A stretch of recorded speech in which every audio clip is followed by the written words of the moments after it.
Hola mis niños, vamos a estudiar el tema del párrafo.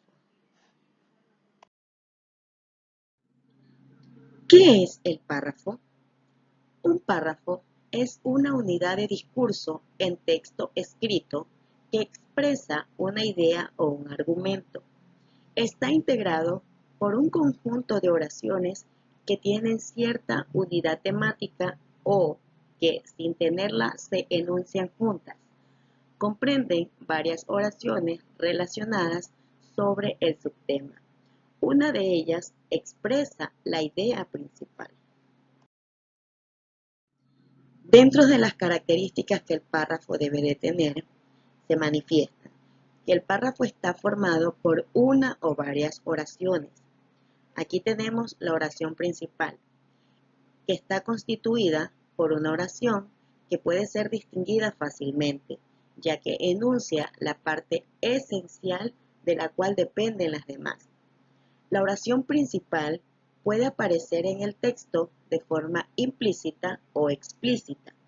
Cuando la oración principal está de forma implícita, esta no aparece por escrita en el párrafo y es necesaria deducirla.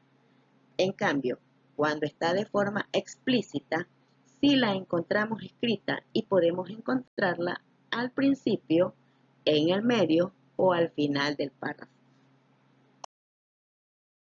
Vamos a extraer la idea principal de un texto.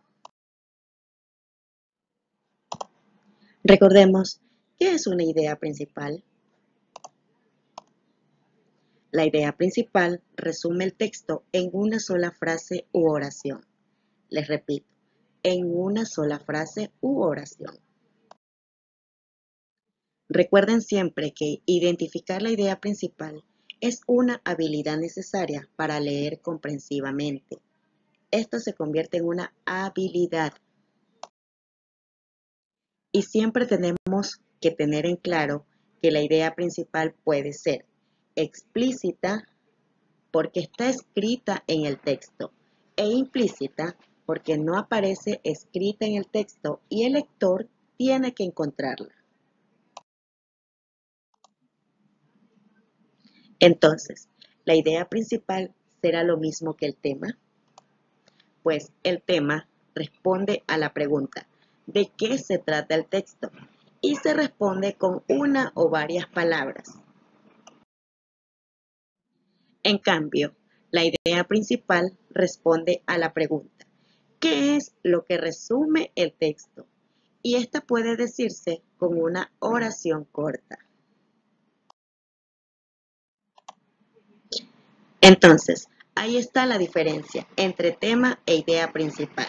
El tema es una o varias palabras y la idea principal es una frase o idea corta. Veamos un ejemplo para entender esto. Tenemos, el agua es necesaria para vivir. Hace que el cuerpo funcione bien, me permite darme un baño para estar limpio. También a veces mi mamá usa agua para cocer la comida y espantar al gato cuando se acerca a la comida.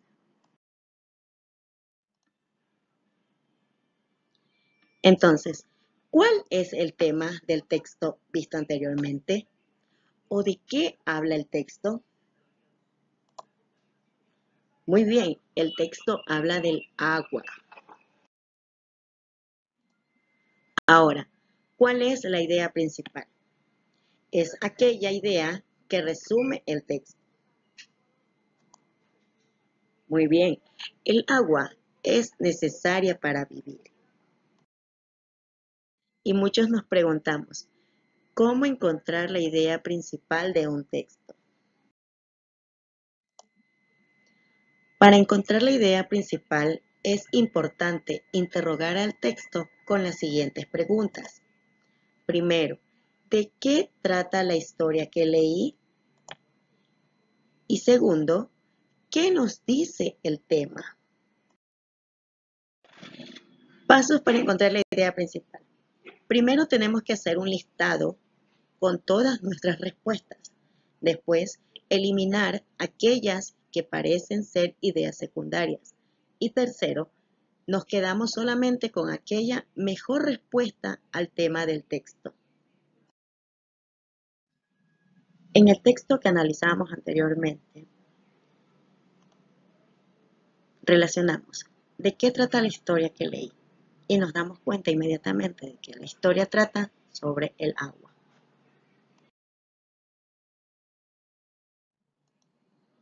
¿Y qué nos dice el agua? O sea, el tema. Recuerden que tenemos que realizar un listado con nuestras respuestas, en donde el agua es necesaria para vivir. Respuesta 2. ¿Hace que el cuerpo funcione bien? Me baño con agua para estar limpio. Mi mamá usa agua para cocer la comida y espanto al gato con un poco de agua. Este es el listado con nuestras respuestas adquiridas.